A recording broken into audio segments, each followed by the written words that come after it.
Good afternoon, everyone. Welcome to our virtual center spotlight. I think we still have a few people joining us, but we want to make the most of the hour, so we're going to get started here. I am Alicia Pete, Communications Manager at the Jeanne Geiger Crisis Center. We like to use these virtual gatherings as an opportunity to share information on different programs, as well as the latest news from the center. Before we dive in, I just wanted to take a moment to allow the other presenting members of our staff to introduce themselves. So, you know me, Kelly, why don't you go next? Sure, thank you. My name is Kelly Majewski. I'm the Director of Advancement here at the center, and my group is charged with raising the funds that support the work that we do. I'll turn it over to Evelyn. Hi, welcome everyone. My name is Evelyn Martinez, and I'm the program coordinator for the Intimate Partner Abuse Education Program. I'll turn it over to Jeff.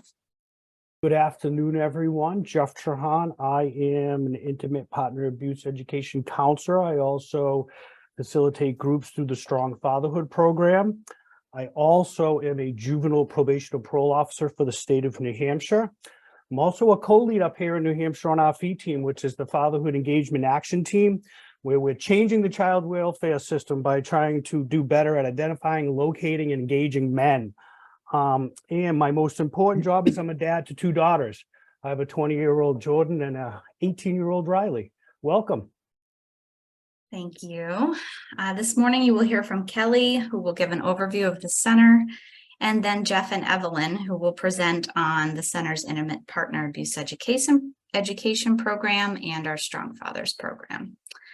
During this portion, all attendees will be muted just to help prevent any background noise. However, at the end, we will have an opportunity for Q&A. And at that time, you can unmute yourself or send me any questions that you have in the chat. And at any time, if you have any technical issues, please just send me a message in the chat and I can try to help you out. Thank you. And I will now turn it over to Kelly Majewski. Great. Well, thank you so much. I want to, welcome everybody on behalf of my colleagues and the board of directors here at the center to our virtual center spotlight event. It really does mean so much to us that you're here and taking the time to learn a little bit more about our mission, which is to empower individuals and engage communities to end domestic violence. Domestic violence affects millions of people in the United States each and every year. And data shows that 1 in 4 women and 1 in 7 men in the United States will experience severe physical violence from an intimate partner in their lifetime. What's more is that researchers have estimated that between 3.3 and 10 million children are exposed to adult domestic violence each and every year. So the Jeanne Geiger Crisis Center is now celebrating our 41st year of service, and we provide services of, let me back up again. We serve survivors of domestic violence, and I'll quickly just go through our program areas with you. So our Survivor Services program is where we serve anywhere from 1,200 to 1,400 survivors of domestic violence each and every year at no cost to them, as we certainly do not want cost to be a barrier for somebody to receive services. I don't know why I'm going in between services and survivors very consistently this morning, but anyway, I started off the day a little tongue-tied here, so I do apologize. These services take place in our Amesbury and Lawrence offices. We have our youth empowerment services, which we call YES for short, and they use research-based and nationally recognized approaches to educate girls, boys, and students who are non-gender conforming. We also have our Geiger Institute program, which is our national initiative to end domestic violence homicide. The center has provided these prevention reduction strategies over the past 17 years, and they include our training and technical assistance services that we provide to over 250 jurisdictions throughout the country. We also partner with these communities to implement proven homicide reduction strategies, develop new solutions, and evaluate their effectiveness. So today's Center Spotlight is going to be focusing on our fourth program, which is our Intimate Partner Abuse Education Program, also known as our IPAEP programs, as well as our Strong Fathers groups that we offer. So in honor of Father's Day, which was last weekend, we want to shine a light on this unique programs and raise awareness of the important role that fathers play in the well-being of their families. So before we move on to the next part of our agenda, we'd like to share a brief video that takes less than 2 minutes. It really sets the tone for a few things that we're going to talk about here today. It's an Instagram clip from Jason Wilson. He's the best-selling author, speaker, and leader on healthy masculinity. And this clip is about comprehensive manhood and how men can nurture their sons. So Alicia's going to share that for us.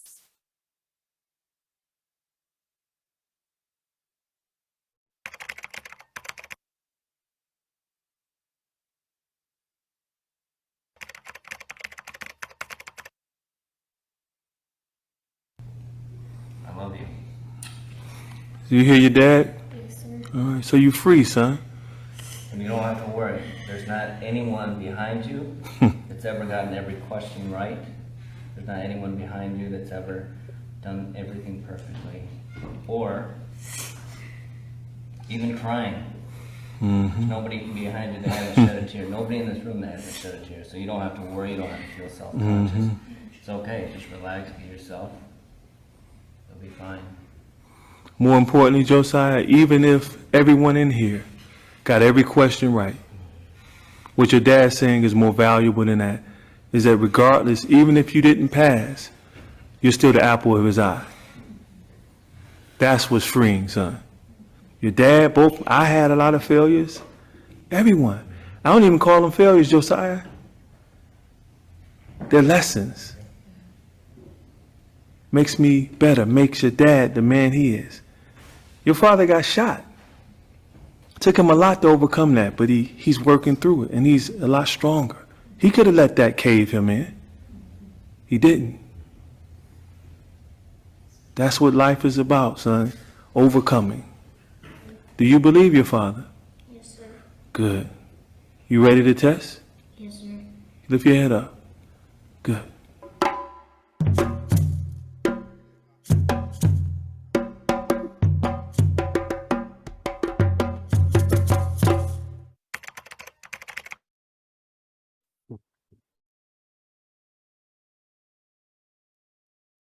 Okay, I think we'll turn it over to Evelyn and Jeff. Great, thank you. Let's just cue my screen here so we can get started.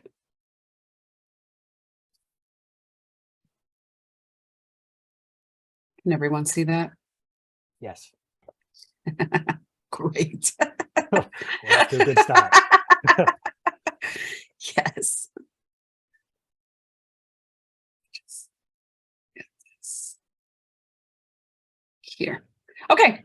Hello, everyone, and welcome again. My name is Evelyn Martinez, and I am the program coordinator for the Intimate Partner Abuse Education Program and the Strong Fathers for the Jeanne Geiger Crisis Center. It's my pleasure to be here with you all today. With me, I have Jeff Trahant, when we both will be presenting this afternoon. So we'll talk a little bit about both programs and give some examples of both programs because we do have a very unique program outside of Survivor Services. There's someone in the waiting room. Thank you. Outside of Survivor Services, we are the youngest program in addition to the Jeanne Geiger Crisis Center. So we want to just give some information to the communities about our unique programs. So the Intimate Partner Abuse Education Program is a program to improve survivor safety while holding individuals accountable for their actions. We provide educational groups. Our groups are for people who identify as men. We do provide some same-sex relationships, but we do have that information. We provide the information upfront that our program mostly services heterosexual relationships. So if same-sex, a person who identifies as a same-sex partner wants to come in and have services with us, is their choice. There are some services in Massachusetts that provide services for same-sex couples. So we not in this area specifically, so we give that as an option for the person to have that choice, just to provide some equity. Our services and our populations are involved with individuals who are mostly involved with the criminal justice system, DCF and voluntary folks. We have a very small number of DCF folks that are referred to our program, and also voluntary folks. Voluntary, I like to say, is sometimes interesting on what that really means. Some voluntary folks come in from a perspective of their partner saying, you do this program, you have some services, or our relationship is over. So I'm not necessarily thinking that's very voluntary. The program is also open to individuals who have a criminal disposition already. So they've been through the system, they've had their hearings, they have a disposition, or the charges are dismissed. So open criminal charges cannot come into this service. There are some legalities around that, and to avoid some legalities around that, we ask that there's a criminal disposition. Acknowledgement of the abusive behaviors or the specific incident is a requirement to come into services. Someone who is referred to our service and says, it didn't happen, it never happens, she's lying, they're lying, that's not going to be accepted, an accepted situation to come into the service during an intake process. We need to know something must be admitted. Some type of abusive behavior must be admitted in order to enter for services. Right, and Evelyn, if I could jump in here, right? Of course. I want to make it really clear that this is a victim service, right? Lots of times people are really confused about what we're doing when we're talking with these men. We're aligning with these men, we're supporting these men, but clearly we do this work because we want to protect and keep women, victims, and children safe. That is our most paramount concern. So I just want to make it really clear that this is a victim service, because sometimes people get really concerned, like, oh, you're just aligning with the men. No, we're not. We're respectfully confronting men about their abusive behaviors and hopefully teaching them new skills so these behaviors never happen again. Because as we all know, they can be lethal. Mm-hmm. Thank you. Second part of our program is the Strong Fathers program, and this program is different in the aspect of the parenting skill. So we teach dads parenting skills to increase their relationships with the co-parenting with mom, and also teaching around domestic violence, which is another aspect of the Strong Fathers program. The Strong Fathers program has a very, very specific curricula, and therefore it's different from the Intimate Partner Abuse Education program. Like I said, it has a parenting component. The population that we serve here is dads who are involved with the Department of Children and Families, and also dads who are involved with an Intimate Partner Abuse Education program already. So this is a program that can happen, can have a dual service. So dads who are involved with IPAEP programs can come into and do this program as well, and get the parenting component to it, and still talk about the DV, because essentially the DV is the concern with the department or with the court system. Right. I mean, this is definitely one of the most unique. I've been in human services for 29 plus years. This Strong Fathers program is something unique like nothing else across our country.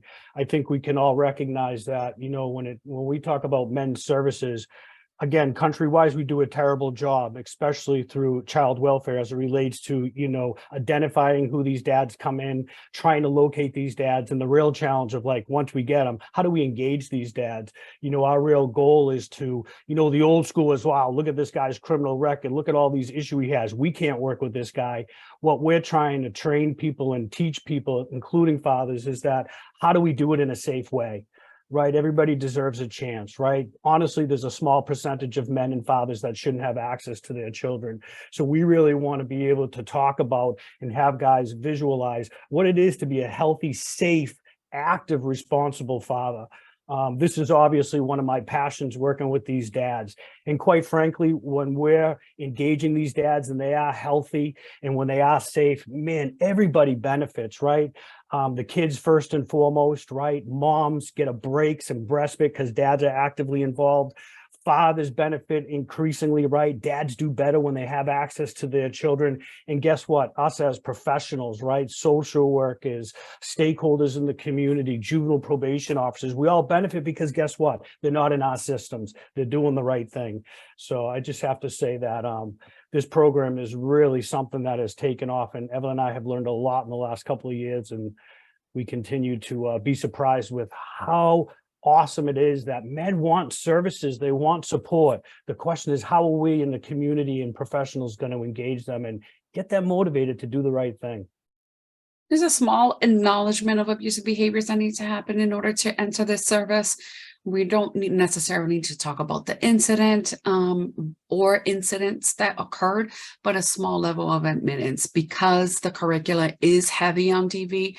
So dads who don't admit to any type of domestic violence in their relationships have a hard time just engaging in that aspect. So it's absolutely important to have a little bit of acknowledgement in this program.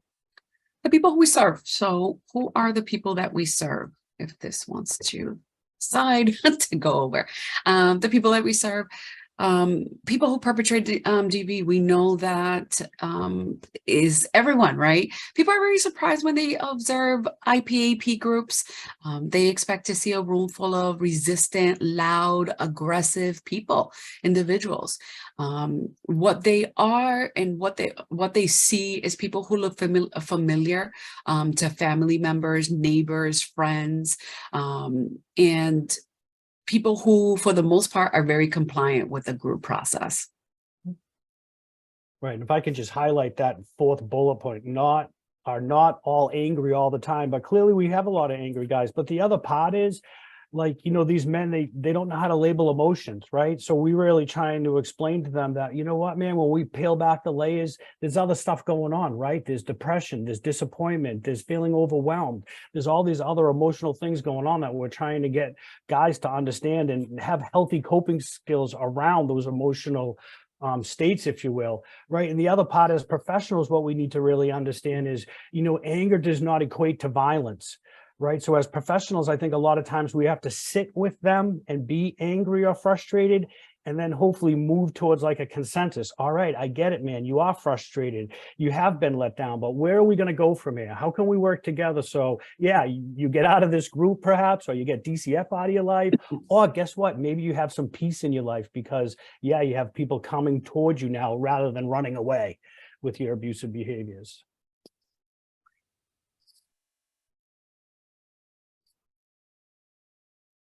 Some program formatting in regards to the differences in the programs. The Strong Fathers, one of the biggest difference is that the Strong Fathers is a free program that is 20 weeks long. We only are currently servicing one group at this time, and the limit is 10 dads. It's very interactive. There's a lot that we start peeling a lot of surface, a lot of things that some of the dads really don't have comfort in talking to anyone else about. So it is very, very interactive. And it does have, we have to limit that group. The IPAEP program is very interactive as well, but the certification gives us a limit of 20 participants in that group. So we are the certified program with the Massachusetts Department of Public Health. It is a 2-hour co-led group, the IPAEP program, and here are some of the topics that we have in those groups. The University of Kansas School of Welfare, funded by the Children's Bureau in the QUIC program, led a research right before the pandemic. We were asked to be part of that research project for the state of Massachusetts to test interventions to improve how child welfare agencies and their partners work with families experiencing domestic violence. Illinois and Pennsylvania were the other 2 states that were involved in that research. And the QUIC initiative, the Quality Improvement Center, did a lot of intensive training on how to engage people who use violence in services. Yeah, and what we found in the Strong Fathers program, especially, and what we hear from guys when they do complete is, they really do feel like it's a safe place.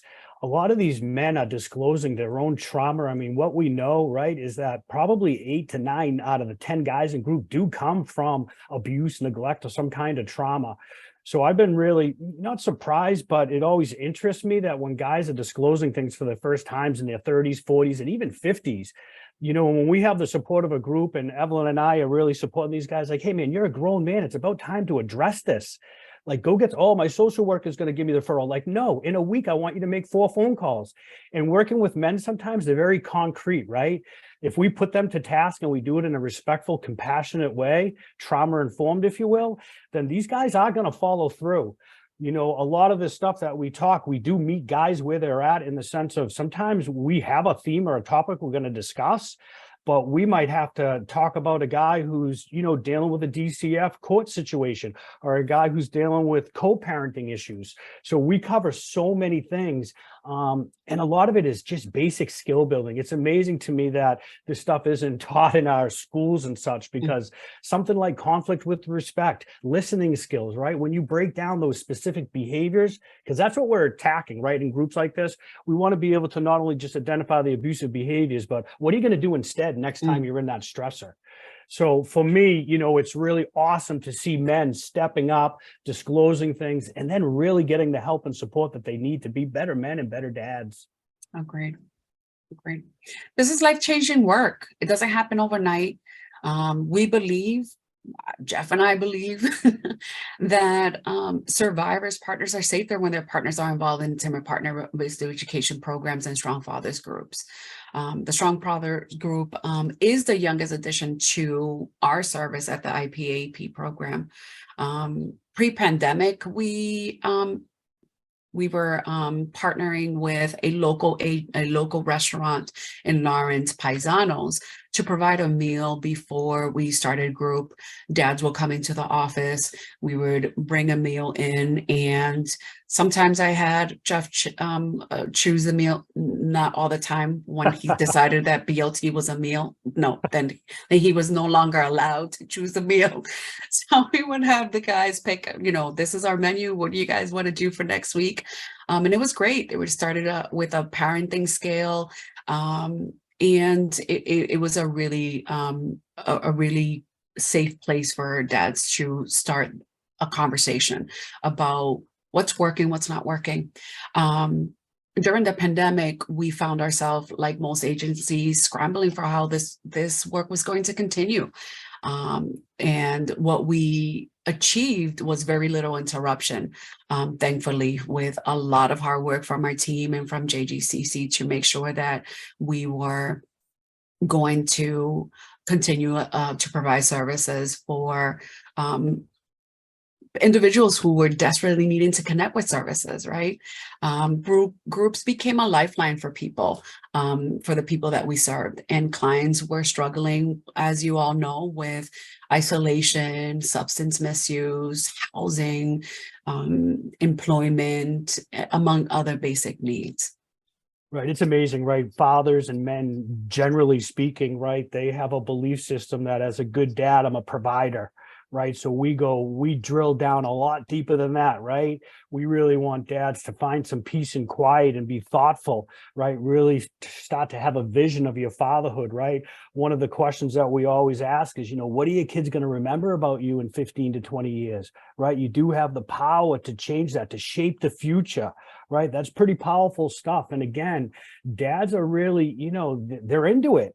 They really do disclose a lot of stuff. And something as simple as what we hear constantly, that one discipline skill of praise, right? We have guys leaving being like, you know what? I praise my kids so much more. I give my kids affection so much more. I never had that as a kid. So they know they've craved it when they're a kid, but we have to kind of push them and motivate them like, yeah, that's what kids need, not just the paycheck. They need you to be present. They need you to be active. They need you to care and ask questions and give progress reports. So yeah, again, you guys can probably tell I'm pretty passionate about the fatherhood program, but also into the intimate abuse program too. We're very respectful and confrontational, but we do a lot of the same work, but we're a little bit more, a little bit more direct about their accountability because their behaviors are such more dangerous. Agreed. Some of the findings that happened during the research project, it was interrupted, as we know. COVID impacted 2 years of the evaluation with this research project. What was reported from the researchers was that Dad felt supported by peers and group leaders in the Strong Fathers program, that they had a place to talk about their issues outside of their household. And one of the things that they learned in similar experiences was listen to understand. And that was a highlight during the evaluation process. Yeah, and again, just going back, one of the guys, when he checked out, one of the things that always stayed with me, when he was talking with the child welfare system, he would say things like, Jeff, working with these folks, it's like playing a game and I don't even know the rules, right? So we have a lot of men that have been aggressive, right? That's how they got their needs met. So again, we're trying to teach and coach guys. Yeah, you got needs you want them met, but you got to be assertive. How do you switch that from being aggressive to being assertive? So we spend a lot of time coaching guys like, take a deep breath, calm down. Like, DCF wants to be out of your life too, I'm sure. So how do we get you to be assertive and really get what you want? These are some of the testimonials from the researchers and our program participants. These are our own testimonials, I have to say. So I feel really good about those. I'm going to share a small little clip on the Strong Fathers program. This is a YouTube clip, and you can find this on YouTube, just on some of the process around the Strong Fathers groups.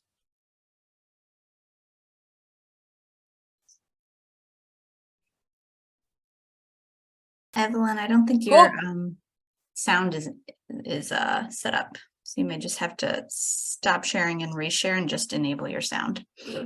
I did before I started. Oh dear. I did, Alicia. It's always my fault when technology goes wrong, so blame me. Let's do that again. Thanks.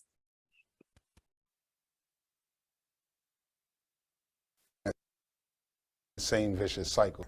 That's the fun part, to see the changes that take place. Seeing them acknowledge that there are different ways of thinking and that their way is not always right, and that there are better ways to parent and interact with their children. My dad, my mom, my son definitely sees it, my girlfriend sees it, my grandma sees it. So yeah, everybody in my family sees a change in me and sees that I want to be better, and not only be better with my family, but also be better with other people and help other people if I can. They really want change, And I think our program really sets the stage for them to come into a safe space and get comfortable, not only with the facilitators, but with their peers as well. They don't feel that their peers are judging them. So guys come in, they feel safe and non-judged, and they tend to be willing to put in more work. We had all males experiencing. Okay.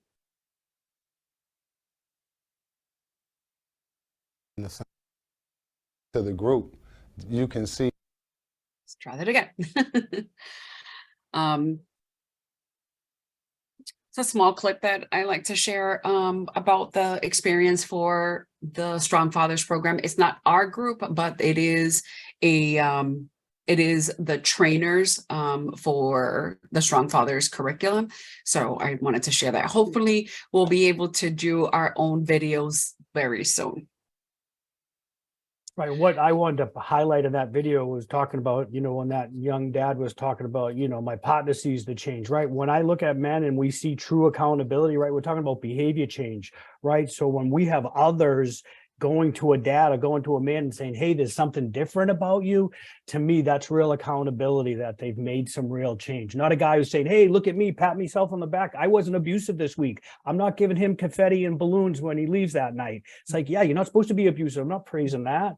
But yeah, when other people can see it, that's real change. And the other concepts, again, other than just basic parenting and disciplining skills, we're diving deep again on topics like what's true respect, right? Old school respect might be like, hey, I had to respect my dad, or I'd kick my butt, right? It's like, no, think about someone you really respect. They're honest, they're positive, they give you good advice, right? They're reliable. That's true respect for a person, right? What is trust in a relationship, right? So some of these concepts that we never talk about is stuff that we really try to get deep into. And it changes men in the way they think and hopefully the way they behave. Thank you. Can everyone see that last slide? Yes. Can people use violence change? Great. Thank you. I'll make sure. Can people who use violence change? Biggest question, and one of the questions that we are asked all the time. And my answer to that is, as I just scroll. Okay. My answer to that is, I know they can. I know they can.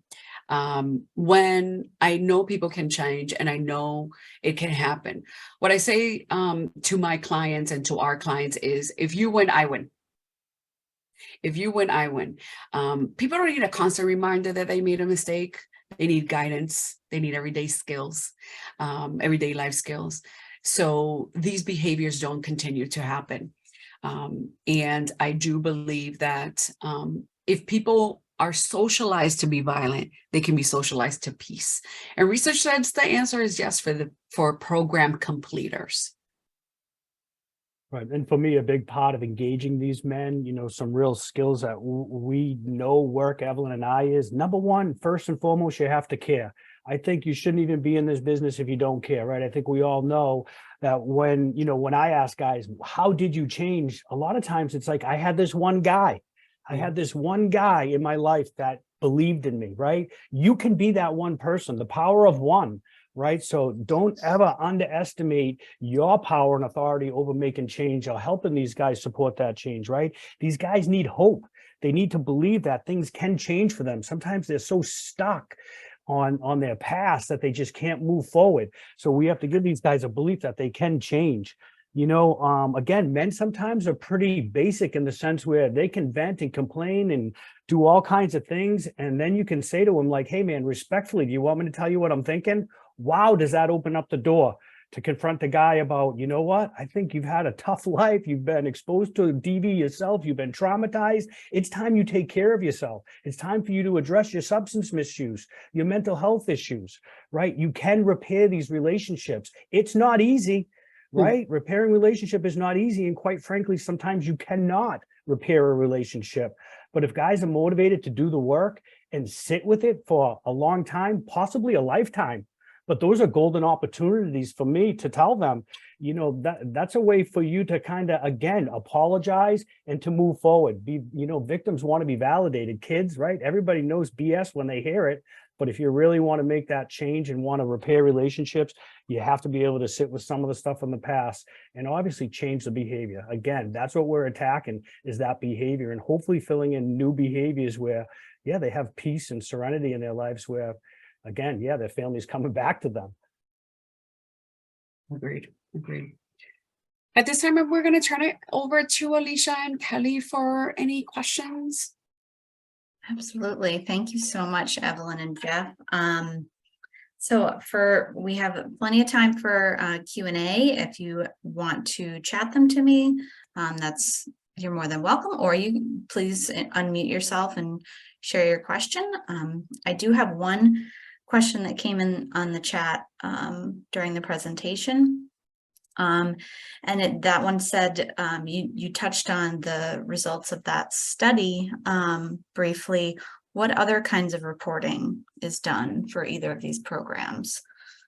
So we have a monthly report that we generate from the group leaders that it's a very specific report that indicates credit that was in group, attendance, compliance, non-compliance, fees paid, and a small remark from the group leaders to the referral source. Usually those monthly reports are sent over mostly to the probation officers that are generating the referrals. So every month we provide that reporting to the specific referral source. Great. Right. And a big part of the fatherhood program too is, we will give DCF a report also, but I believe, and Evelyn, I'm sure believes too, the reason why this group is so successful, because again, it is a safe place. It is extremely confidential. So if we will tell a guy, first and foremost, what do you think we should say? And we're pretty honest, right? But typically, DCF sometimes will come to us and be like, well, what about visitation? What about abuse and neglect? And we'll be like, that's your job. We can tell you this guy's showing up every week. He's not a behavioral problem, and he's doing the work. He's participating actively, and he's digesting the information. Again, this is an educational class, so we're not going to do DCF's jobs, and guys will come back and they trust that it is a safe place. And man, that's huge.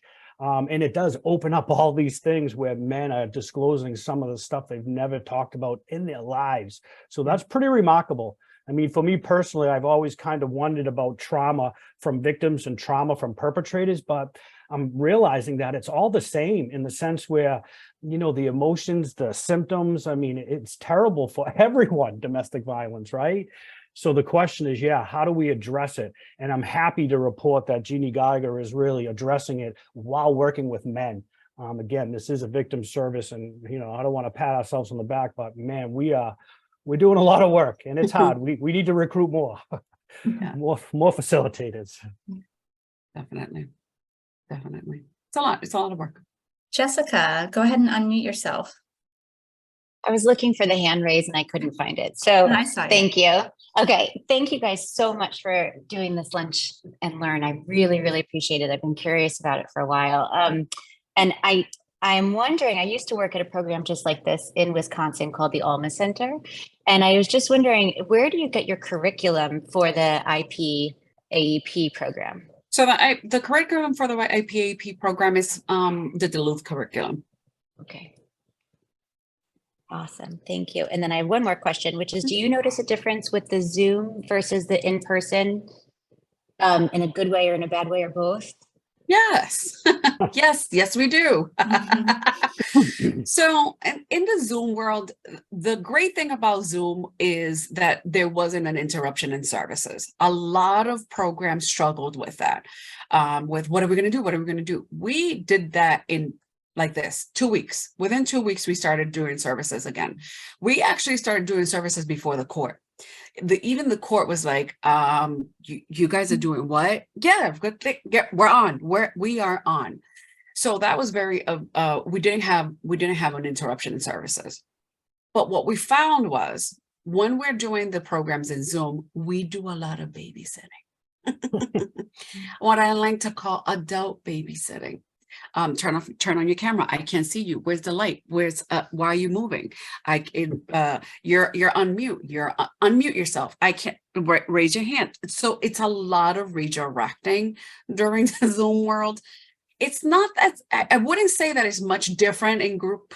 And in person, there is that same redirecting. But I just feel that those nuances of the camera, the mute, the where are you driving? You know the rules, like you can't do that. That is a constant reminder. I would say we actually do that, if not every group, every other. Talk about rules and expectations. Yeah. And, we have the same question. That's a great question because we're trying to assess that too. But a lot of the men will report that the Zoom, it has been, it's accessible, right? Like anybody can get on a tablet or phone or laptop pretty much from anywhere. I mean, obviously we have very strict confidentiality rules and expectations. But again, yeah, we go over this probably every other week, if not every week, to make sure that, we're preserving all that confidentiality. But yeah, in the face-to-face, I mean, I'm an old school guy. So for me, it is about the face-to-face. And I think some of the other men will say, you know what, I wish we were doing face-to-face because after groups, that's when men network, right? And we encourage that on some level when it's positive, right? So we do see men supporting other men. And wow, isn't that something great? Men supporting men. We have guys that are sharing phone numbers and connecting after groups. So the face-to-face stuff is also pretty good. So there is some mixed reactions around, which one's better? We're doing both, right? Right. At this point, we have a handful of gentlemen that are coming into the office to access the Wi-Fi because they're having some issues with it. So they're coming into the office and sitting in our group rooms. We have 2 group rooms in the Lawrence office, and I have a meeting right after this in Haverhill, in one of the local churches in Haverhill to see their space and to see if it's a space that we are able to rent out to provide services and start the planning process of in-person services. The Strong Fathers program is one of the programs, because it's a smaller group, that we are in the planning process of providing services in the fall of in-person services in our office in Lawrence. So it's coming. It's coming. It's a little slow process, but it is coming. Thank you. Adriana, do you want to unmute yourself? Yes. First of all, thank you so much for sharing this value information about the job that you do with these 2 programs and with Jeanne Geiger. My question is regarding to who else has access to these programs? And I just want to kind of extend, if you can elaborate a little bit more, because you mentioned that most of the participants of these programs are related to the welfare services, or like that's a mandatory requirement for their process. However, my question is, like, there is another audiences to another group of fathers that probably they are not like on that level, but as you mentioned, maybe they don't have the resources or the information about this program and the impact, the positive impact that they can get from the Strong Father program and also for the IPAEP. So how do you kind of like market or like share these programs besides of the regular system as a requirement for a domestic violence process? So who else can get access to it in the terms of the opportunity to kind of like ask for help, but probably they are not aware, or they are afraid, or maybe they don't know that you exist? Sure. So thanks, Adriana. So one of the things is community engagement, right? The more that we engage with our communities, the more that the word's going to come out in regards to what services we provide.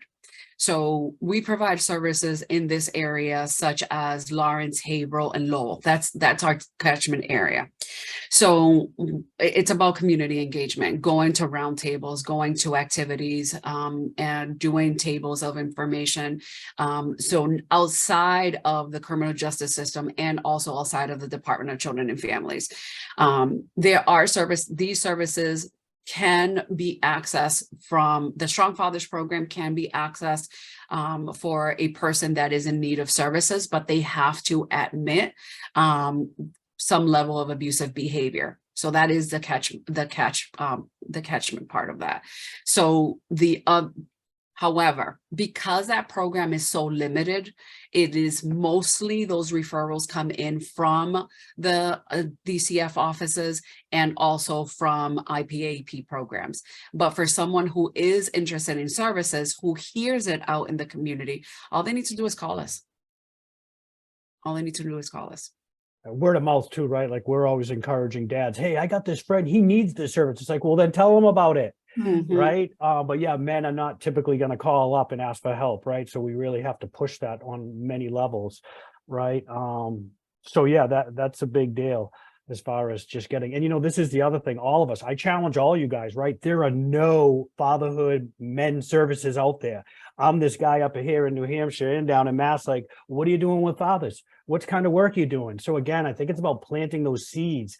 Again, because our experience has been when guys are completing, they are saying things like, this was worth it. I'm going to continue my mental health counseling. I now know I need this support. They want it. So we as, again, stakeholders really need to be asking all of our community stakeholders, hey, and what are you doing for dads? Hey, there's a lot of services for moms and women. What are you doing for dad? And again, I'm not anti-mom, but these guys need help too, a lot. So one of the programs locally that is coming out of the DCF office is the Nurturing Fathers program. So they have two programs themselves, in a support group and also the Nurturing Fathers program. And in addition, we have partnered with them so that way, if there's any dad that does identify that has domestic violence and is struggling with that they can then come into the Strong Fathers program. So the goal is for all dads to be served. So that way, if there's any need, that we're able to catch everyone, and everyone can potentially be serviced. On that note, sorry that I left my microphone open. So if a father or if a man struggles with domestic violence, because even there are like less cases of domestic violence in men than in women, are they able maybe to participate in this program, or the other services of Jeanne Geiger, if you are a man and you're struggling and you are being exposed to domestic violence as a man? So if you're saying if that person is considered the survivor, the victim? Yes. Okay, yes. So in that aspect, these programs that we just presented will not apply. They would need to go through the Jeanne Geiger Crisis Center and see an advocate for themselves. And that would be an individual service, not this service. Okay, thank you. And we do, through our survivor services program, we do serve anyone of any gender identity, anyone in the LGBTQ community. Absolutely. We did have another question come in the chat from Brittany. She did say, I may have missed this, but since we just heard that IPAEP is based on the Duluth curriculum, is there a curriculum that Strong Fathers is based on, or was it created for this? There was a program in North Carolina with a similar name, so she wanted to see if that was the same curriculum. Yes, Pathways for Change, right? Yes. Yeah. Yes. It's the same it's the same curriculum. We were trained about 4 years ago with that curriculum, and that's the curriculum that we used. So we're the first program in Massachusetts to provide the service, and that's why we were part of the research project as well, Brittany. Yeah. Thank you. This has been great. Anyone have any other final questions as we wrap up here? I would just like to say, in order, to really change the child welfare system, engage dads. I mean, look at some of the research out there, fatherhood.gov. They got a lot going on out there. Again, word of mouth, don't underestimate that power of one. When we were doing face-to-face groups, I'm the type of guy that likes to give a lot of handouts, for an example. I'm the type of learner that might need to digest things for a couple of days. I'm a slow learner, okay? But yeah, so I do that a lot with men, and I do believe a lot of people are interested in what we're doing. So when we give guys handouts, you can do that, but they bring it home, they put it on the kitchen table. Right? They might not look at it for a couple of days, but guess what? Mom might look at it, and then you can start a conversation. And it's not about, you need to do this, you need to do that. It's about, let's have a conversation about it. One of the most remarkable things is we had a guy, and we had the Duluth model, we had the power and control wheel. I'm sure we're all familiar with that. He's like, I'm going to put the power and control wheel up on the fridge and tell my wife all the abusive things she's doing. We're like, whoa, time out, bro. How about you put the equality wheel up on the fridge? Right. So that in itself kind of shifted his thinking about, you're right, I need to start practicing in terms of respect and equality. So these are the types of things that, we got to kind of shift men's thinking, and then hopefully that translate into behavior change. So just to wrap this up a little bit, we have another question. Yes. No, I was just going to comment that I work for Community Action Head Start in Haverhill. So we look forward to hopefully getting you guys into Haverhill. Myself and a coworker who I believe is on this, we went to the New England Fathering Conference recently. Oh, great. We were there. And yeah. So Fred and I have put together a dad's group called Dad Squad, and we're just kind of taking a little bit from each training that we're getting to, just start the conversation about, as a dad, how do you want to be treated by us? Like, what are you guys looking for from us? Because they all have that mentality. We're a school, we always go to mom. So I just want to comment that we're really looking forward to you guys hopefully coming to Haverhill. So when you say coming to Haverhill, Sue, what do you mean? So like, if we do come across a dad that really wants the services, just somewhere maybe for them, a resource, I guess, in Haverhill, because sometimes we refer out to different cities and they kind of shut down, like they don't want to do that. But so Haverhill is our catchment area. Haverhill, right, but if you're in Haverhill, I feel like they would be more apt to. You mentioned that space you're looking at, Evelyn. So the IPAEP program, for in-person services, we would absolutely be servicing the Haverhill community because that is our catchment area. Yeah. But in regards to the Zoom world, that is still a catchment area. We have people from Newburyport, Amesbury, all that area, Haverhill, Newbury, all that area. Right. And so that is our catchment area. Right. And the other thing is, if you're in Haverhill, you have Aaron Tilton, who runs kind of out of the DCF office. I don't know if you heard of him, but he's the one kind of doing the support group. So you might want to collaborate and coordinate with him around, making some referrals and build up, or maybe even, I don't know, you guys can share space if you want, but that would be the contact person in the Haverhill area, Aaron Tilton. And he was at the fatherhood conference too. And he's all about fatherhood work. Yeah, because we're just getting families back into our building. So Fred and I are kind of starting to get that fatherhood feeling back again within the building. So I guess, we're just kind of looking for, more information and all that kind of stuff, like the handouts you were talking about, Jeff. Maybe we could take a look at those, but I can reach out to Aaron as well. Yeah, John Battlement wrote a book, The Modern Dad's Handbook. That would be another resource I'd have you. He's a local Massachusetts guy, a Harvard graduate, but he's a big player in the fatherhood movement, if you will. And his book is really good. I use a lot of his information, the Nurturing Fathers curriculum. And again, with these guys, sometimes we meet them where they're at. Again, like we get prepared for group most of the time, and sometimes it goes sideways on us, and we have a great group that we didn't even know we were going to have. Yeah. So I think you'll find that with men, they come in and you'll look at a guy and be like, something's going on with you, man. What's going on? And then if it's a safe space, he might tell you. Yeah. And hopefully you have the wisdom to or the group's wisdom to kind of help support them.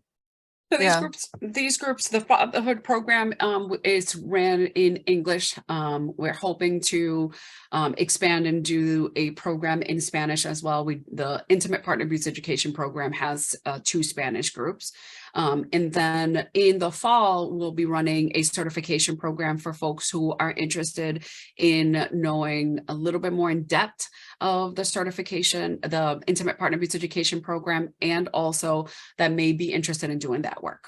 So Alicia, Kelly can send out the flyer once that is available later this month.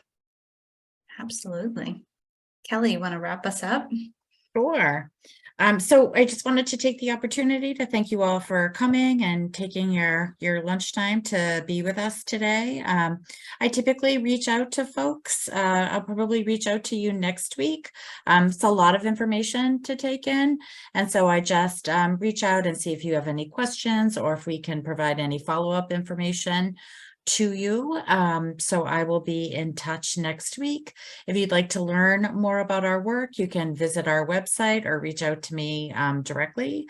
And I'll be happy to provide you with additional information and resources. So thank you all again and enjoy your day. Thank you.